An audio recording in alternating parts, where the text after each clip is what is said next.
What up, y'all? Move those chains. We're back. I'm going to talk about the New York Football Giants, my hometown team, my favorite team, and now I can finally say a 3-1 team.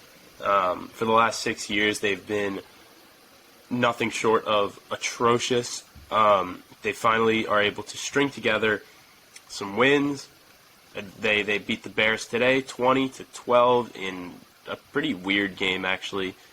Just all around turnovers, sloppy injuries. We'll get into that in a minute. But yeah, it's amazing to be able to say they're 3-1. It's exciting. It's a great time to be a Giants fan. And for the first time in probably 6 years, there's excitement amongst the fan base, and there is a lot of optimism among fans, and it's awesome. I mean, it's exciting. I keep saying it over and over, but it is so much fun. It's thrilling. Every game feels like they have a shot. The coaching staff is all involved, and yeah, I mean it's fun. I'm excited. So let's jump into it. Let's start with the question: are the Giants, are they for real this year? They came into this year kind of with question marks. This would be a rebuilding year, a first year for this coaching staff with Brian Dable and his guys, Jeff Schoen and the new front office. Are they going to be playing with a bunch of their guys? The answer to that was no. However, Brian Dable is a no-nonsense, no joking around kind of coach. He putting together a really fun winning product on the field that New Yorkers are proud to root for. Also living up to expectations of getting Saquon Barkley the ball. So I think with Saquon's productivity and Daniel Jones looking much improved from where he looked just even a season ago, I think this team has the capability of being for real in 2022. I'm not sure that this team is, ready to make a deep playoff run or anything kind of good, but the way the NFC East is going to shape out, I think they can, who knows, maybe they'll put up a fight for the, like a playoff spot or the East. Well, the Eagles look really, really good. The Eagles are the only 4-0 team, the only undefeated team left in the NFL after week 4. The Cowboys... The Cowboys beat the Commanders today. They advanced to 3-1 on the season as well, and the Commanders dropped to 2-2. So this is going to be a pretty tough division. The Giants were probably supposed to be the odd team out of this division, but with them showing up in the beginning of the year, I think a lot of people's opinions about the NFC East are going to change, especially when Dak Prescott comes back healthy. In a short bit of time. The Giants' success has really came from Saquon Barkley. He looks like he did back in 2019. He looks healthy. He looks fresh. He's putting up some crazy stats, playing really, really well. He's doing everything. He's coming out of the backfield. He's played some. He even got in. He got some snaps at quarterback today after some injury. That was really, really fun to see. Just stuff like that. Injuries are not. It's fun to see this Giants team actually having fun and winning, playing decent football, with all their skill position players contributing. Saquon against Chicago. I don't know that I've ever seen a game with this kind of stat line for a Giants running back. He got 31 attempts rushing. And 2 receptions. So he touched the ball 33 times. 33 times in this game, which is ridiculous. He had 146 rushing yards and 16 passing yards with no touchdowns today. However, I'm pretty sure he leads the NFL in scrimmage yards, and he looks, he's making cuts. Whatever the 16-yard play was where he cut all the way back across the field, where he probably should have been brought down for a loss, but cut all the way back across the field. So it's 3rd and 9. Jones will dump it off for Barkley, who gets away from Morrow, tries to make it a highlight, gets a block from Jones, first down, Saquon! That was awesome. That was so much fun to watch. Yeah, that was amazing. So I'm excited to see more of that from Saquon Barkley. And then as the season goes on, the conversation is going to come closer and closer to Saquon Barkley for Comeback Player of the Year.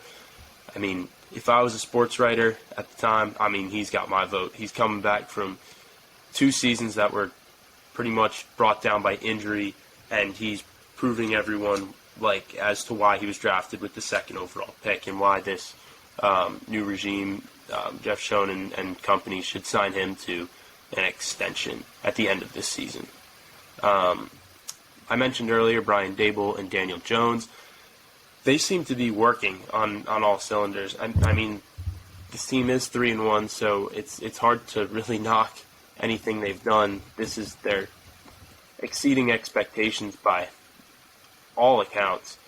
I mean, I definitely wasn't expecting a new coaching staff with Daniel Jones, and I mean, going into this season, we were saying a weak offensive line,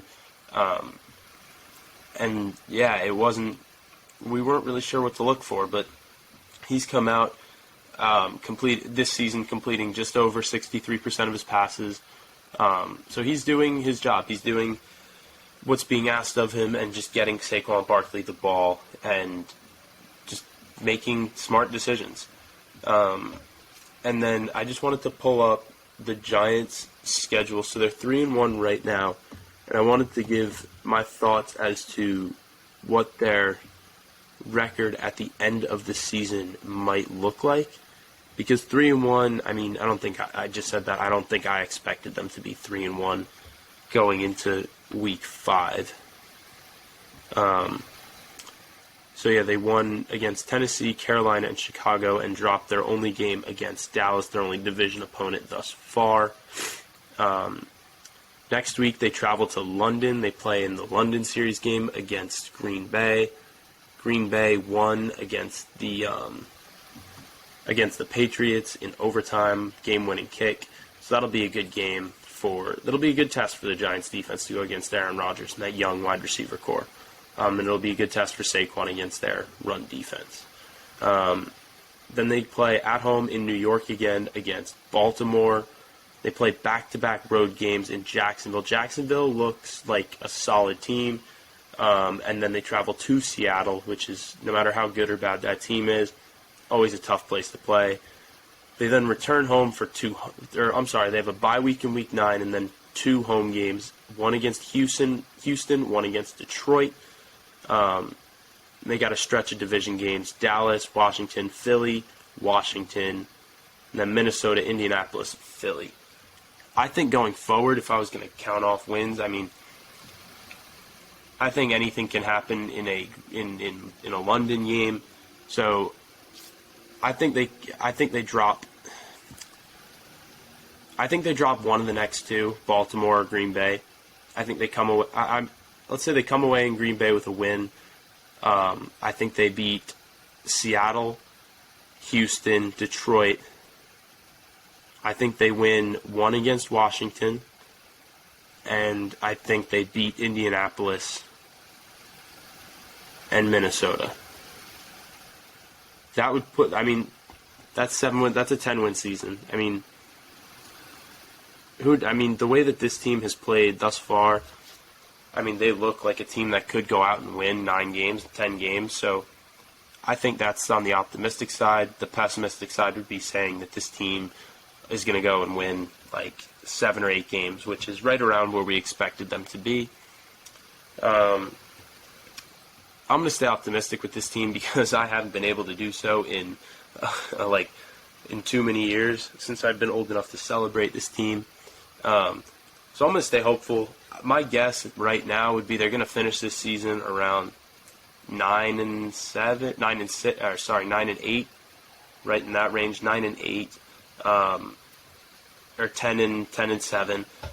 My guess would be they're going to contest for a playoff spot and probably fall just short, just with the way that Philadelphia has been playing, and I think the playoff race in the NFC is going to be really tight this year.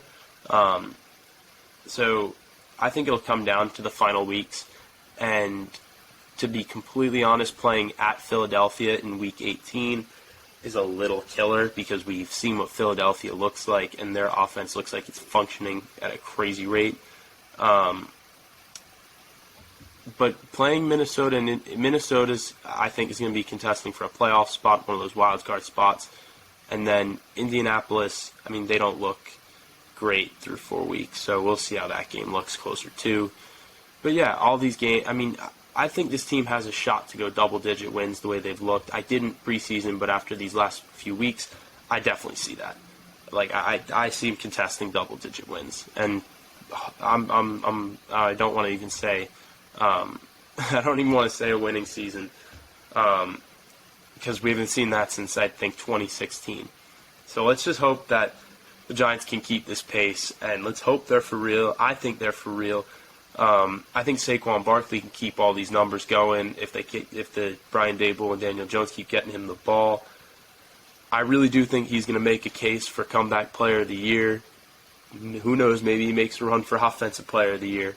But yeah, that just about does it for our Giants outlook after Week 4. Hopefully we get another win in London in Week 5, and we got some more positive news coming your way next week. I want to overlook some more games this week, so I'll definitely have some more content coming out for y'all this week. But that just about does it for us on Move Those Chains. I'm Jake Lazarus, and I'll talk to y'all later. Peace.